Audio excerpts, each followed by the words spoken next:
दोस्तों, प्रधानी का चुनाव चल रहा था। जितने भी उम्मीदवार थे वो अपना जोर शोर से प्रचार कर रहे थे। लेकिन दोस्तों, जब रात के समय एक खूबसूरत महिला का पोस्टर लगता है और सवेरे जब गांव वाले देखते हैं तो वो हैरान रह जाते हैं। वो परेशान होकर एक दूसरे से बातचीत करने लगते हैं, डिस्कस करने लगते हैं कि ये महिला हमारे गांव की है नहीं और ये इतनी खूबसूरत कि उसके चर्चे होने लगते हैं। आपस में बातचीत करने लगते हैं और जब उनको मालूम पड़ता है कि ये महिला जो मौजूदा प्रधान है उसकी बहू है, तभी वो एक जो मजाकिया टाइप के जो गांव के लोग थे वो कहने लगते हैं कि ये इतनी खूबसूरत है, तभी तो प्रधान जी इसको छुपा कर अंदर रखें, तभी तो बाहर नहीं निकालते थे और हम तो इसी को वोट देंगे और जब भी हमारा कोई काम पड़ेगा प्रधान से तो इससे मिल लिया करेंगे और हंसी मजाक भी हो जाया करेगा। दोस्तों, गांव वाले एक तरफा वोट भी देते हैं और वो खूबसूरत महिला जीत भी जाती है। लेकिन दोस्तों, जब भी गांव वालों का कोई काम पड़ता और प्रधान के घर जाते तो पहले उसके ससुर से मुलाकात होती थी और जो भी गांव वालों को काम पड़ता तो उसका ससुर जो है वो पूरा काम कर दिया करता और अंदर ही अंदर जो है घर के अंदर उस महिला के साथ कुछ और ही चल रहा था। क्यों नहीं वो प्रधान को बाहर निकलने दे रहा था। दोस्तों, ये कहानी बड़ी इंटरेस्टिंग है, बड़ी अच्छी कहानी है। बस आप लोगों से एक ही रिक्वेस्ट है कि मेरे चैनल को सब्सक्राइब और वीडियो को लाइक जरूर कर दें। दोस्तों, ये कहानी है उत्तर प्रदेश के इलाहाबाद से, जहां एक चंद्रपाल नाम का शख्स है जो 2 बार की प्रधानी ला चुका है और हर बार वो अपनी पत्नी को खड़ा करता था और जीत भी जाया करता था। लेकिन इस बार उसको ऐसा लगने लगता है कि शायद उसके हाथ से इस बार की प्रधानी चली जाएगी। दोस्तों, क्योंकि उसकी जो पत्नी थी वो इस दुनिया में अब नहीं है, तो परेशान होकर सोचने लगता है कि इस बार क्या किया जाए। लेकिन दोस्तों, उसका एक लड़का था जिसका नाम राजू था। उसकी जो है शादी 1 साल पहले हो चुकी थी और वो सोचने लगता है कि क्यों ना इस बार मैं अपनी बहू को खड़ा कर दूं। और दोस्तों, ऐसा ही करता है। गांव वाले जो सोचने लगते हैं कि इस बार जो है प्रधानी ये हार जाएगा और हम ही कैंडिडेट में से कोई जीत हासिल करेगा। लेकिन दोस्तों, चंद्रपाल जो है अपनी बहू को खड़ा कर देता है जो बेहद खूबसूरत होती है। दोस्तों, रात के समय पोस्टर छपाता है और पूरे गांव में जब लगा देता है तो सुबेरे जब गांव वाले देखते हैं तो वो हैरान हो जाते हैं कि ये इतनी खूबसूरत प्रधान की उम्मीदवार आखिर है कौन। ये हमारी गांव की तो नहीं लगती, क्योंकि बेहद खूबसूरत होती है और उसके बहुत चर्चे होने लगते हैं। अब दोस्तों, जब उनको मालूम पड़ता है एक दूसरे से कि ये जो चंद्रपाल है इसी की ये बहू है, तो वो कहने लगते हैं कि ये इतनी खूबसूरत है तभी तो प्रधान जी बाहर इसको निकालते नहीं थे। दोस्तों, वो पर्दे के अंदर ही रहा करती थी और उसको सिर्फ आस पड़ोस के कुछ महिलाएं ही जानती थी और गांव का कोई भी लोग उसको जानता ही नहीं था, क्योंकि वो बाहर निकलती ही नहीं थी। अब दोस्तों, जो मजाकिया टाइप के जो गांव के लोग थे वो कहने लगते हैं कि यार वोट तो हम इसी को देंगे और ये जीत जाएगी, तब हमारा कोई काम पड़ेगा तो हंसी मजाक भी हो जाया करेगी। अब दोस्तों, एक तरफा वोट उसको मिलता है और वो जीत भी जाती है, क्योंकि बहुत खूबसूरत थी और खूबसूरती देख के गांव वाले जो है उसको वोट दिए थे। अब दोस्तों, जब भी गांव वालों का कोई काम पड़ता है तो उसके जब वो घर में जाते हैं, प्रधान के घर जाते हैं, तो पहले सबसे पहले उसके ससुर से मुलाकात होती है। वो बाहर ही बैठा रहा करता था। जो भी काम पड़ता तो उसका ससुर ही पूरा काम कर दिया करता और गांव वाले ये सोच कर जाते थे कि प्रधान जी से जो महिला है, जो सुमन देवी है, उससे मुलाकात हो जाएगी। लेकिन कुछ भी नहीं उनको हाथ लगता था और वो वापस अपने घर चले आते। अब दोस्तों, एक दिन जो है चंद्रपाल 10 दिन के लिए या 1 हफ्ते के लिए करीब बाहर चला जाता है। उसका लड़का है जो राजू, वो कारभार संभालता है और घर के बाहर जो है बैठा रहा करता था। अब जब भी गांव वाले जाते थे तो राजू से कहते थे कि भाई इसमें साइन मोहर की ज़रूरत है, अपनी पत्नी के पास ले जाओ और इसमें साइन मोहर करा दो।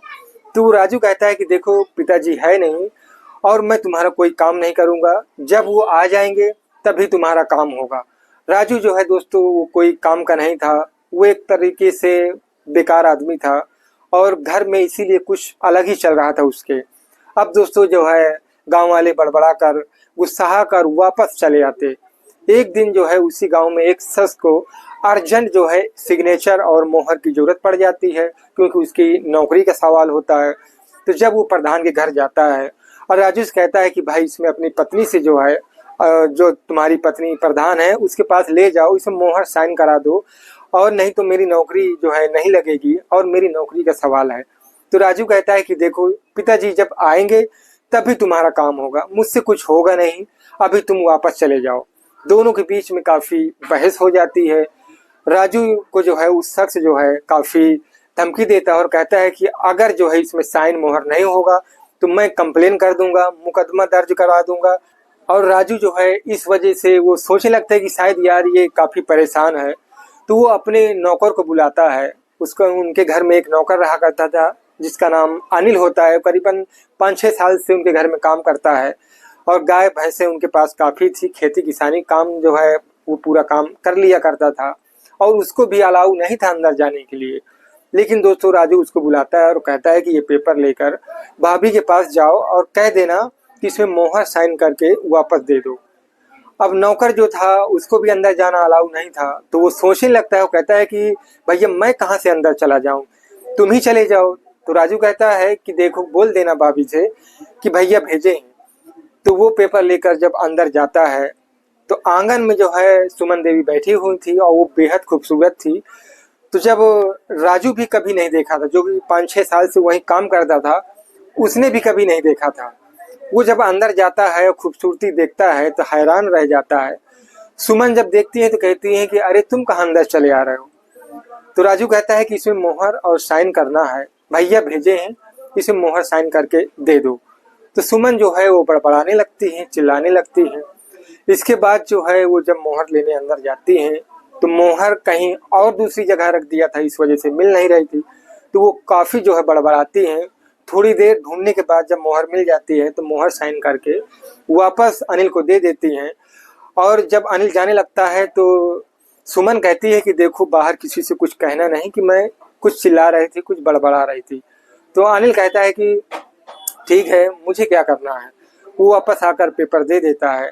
तो जो वो शख्स था वो खुश तो बहुत होता है, लेकिन जाते समय एक नसीहत देता है कि भाई ऐसे तो प्रधानी नहीं चलेगी और पता नहीं तुम अगली बार कैसे जीतोगे। वो वापस चला आता है। इसके बाद जब भी गांव वालों का कोई काम पड़ता तो राजू इसी तरीके से वो काम करने लगता है, अपने नौकर को भेजता है।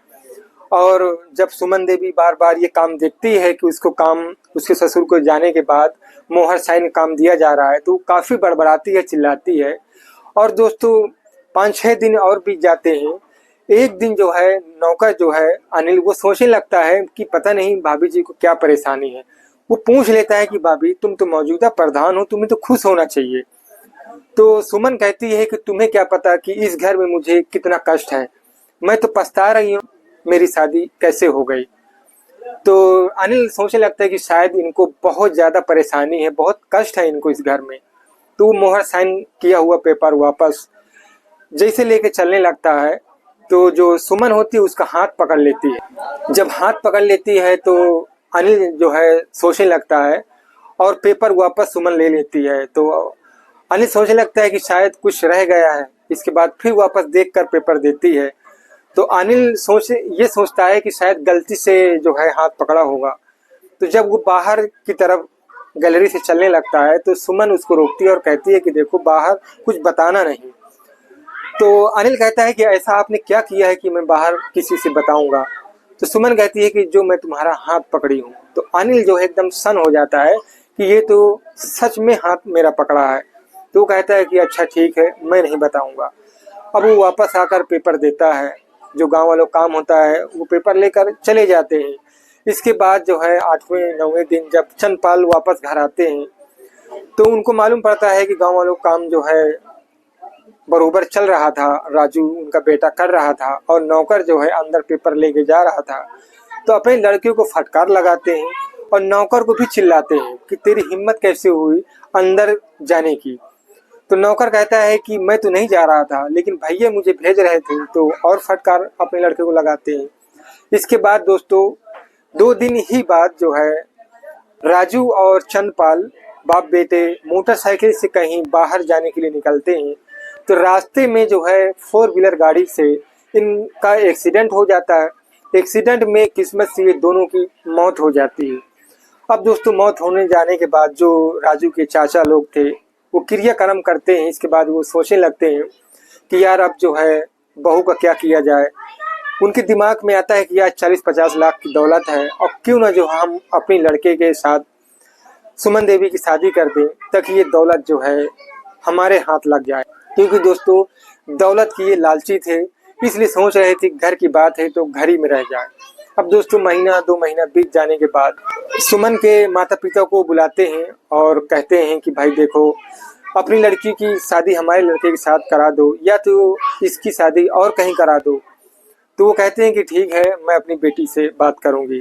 कुछ दिन बीत जाने के बाद दोस्तों मैं अंदर का मामला बता देता हूँ कि राजू जो है अंदर क्यों नहीं जा रहा था। दोस्तों अंदर इसलिए नहीं जा रहा था क्योंकि वो अपनी पत्नी को कुछ भी जो है शादी के बाद कभी उसने छुआ तक नहीं था। इस वजह से सुमन देवी जो है काफ़ी परेशान रहती हैं। 1 साल में कभी उसने टच भी नहीं किया था और राजू जो है अंदर जाता भी नहीं था और जब ये साइन का काम पड़ता है तो अपने नौकर को ही भेजा करता था। इस वजह से सुमन ने जब अपने माता पिता से बताया ये बात तो उसकी माँ जो है चंदपाल से बात किया था तो उन्होंने भरोसा दिलाया था कि देखो मेरे बेटे की जो है इलाज चल रहा है, अब कुछ ही दिन में कोर्स पूरा हो जाएगा, फिर सब नॉर्मल हो जाएगा, फिर कोई शिकायत आपको नहीं मिलेगी। दोस्तों एक तरीके से चंदपाल जो है किसी को अंदर न जाने दे रहे थे क्योंकि उनको ऐसा लग रहा था कि घर की जो अंदर की बात है वो बाहर वाला कोई न जान पाए। इस वजह से किसी को अंदर नहीं जाने दे रहे थे। अब दोस्तों यहाँ जब सुमन देवी की जो है शादी की बात आ जाती है तो कुछ दिन बीत जाने के बाद जो है सुमन जो है अपने माता पिता से कहती है कि मैं अभी शादी नहीं करूँगी और इसी घर में रहूँगी।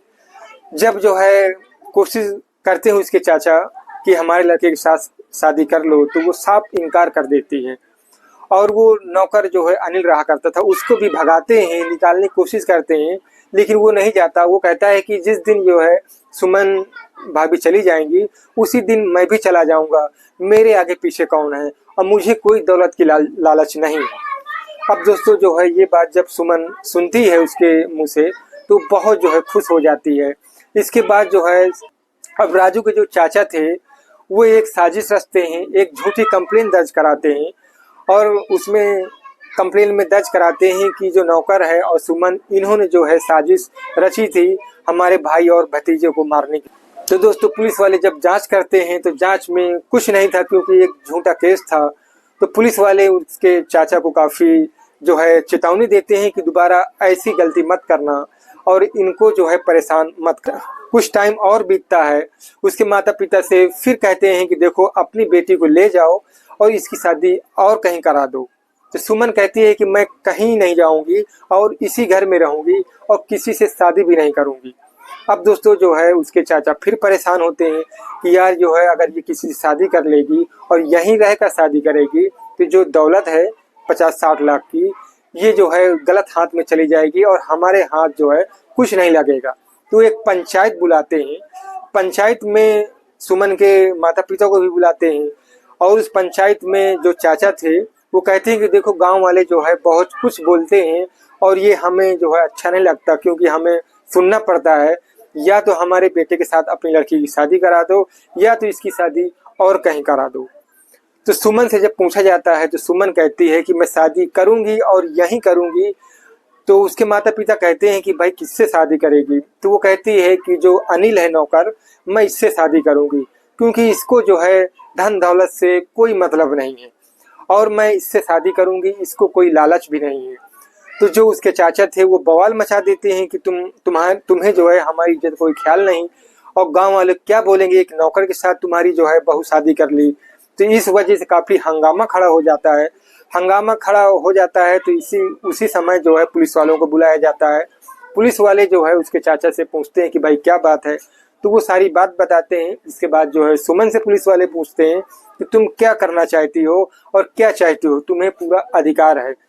तो सुमन कहती है कि मैं इस नौकर से, इस अनिल से शादी करना चाहती हूँ क्योंकि जो है इसको कोई धन दौलत से कोई जो है मोह नहीं है और ये लोग जो है अपनी लड़के से जो मेरी शादी कराना चाहते हैं तो सिर्फ धन दौलत के लालच की वजह से। तो पुलिस वाले जो है उसके चाचा को उठा के अंदर बंद कर देते हैं और इसके बाद जो है सुमन से कहते हैं कि तुम चाहे जिससे शादी करो, अगर कोई परेशान करेगा तो उसके खिलाफ जो है एक्शन लेंगे। अब दोस्तों कुछ टाइम के बाद जो है अनिल के साथ सुमन की शादी हो जाती है। शादी हो जाने के बाद दोनों जो है पति पत्नी बड़े ठाट बाट से रहने लगते हैं और प्रधानी भी बहुत अच्छे बेहतरीन तरीके से सुमन चलाने लगती है और जो नौकर था वो आज मालिक बन जाता है। दोस्तों ये कहानी में आपने देखा कि एक नौकर जो है कैसे एक प्रधान से शादी कर लेता है और नौकर से एक मालिक बन जाता है, 50-60 लाख का जो है आदमी बन जाता है। दोस्तों हमारी कहानी कैसी लगी कमेंट करके ज़रूर बताएं और हमारी वीडियो को जो है लाइक और सब्सक्राइब ज़रूर कर दें। फिर मिलते हैं एक अच्छी सी कहानी के साथ।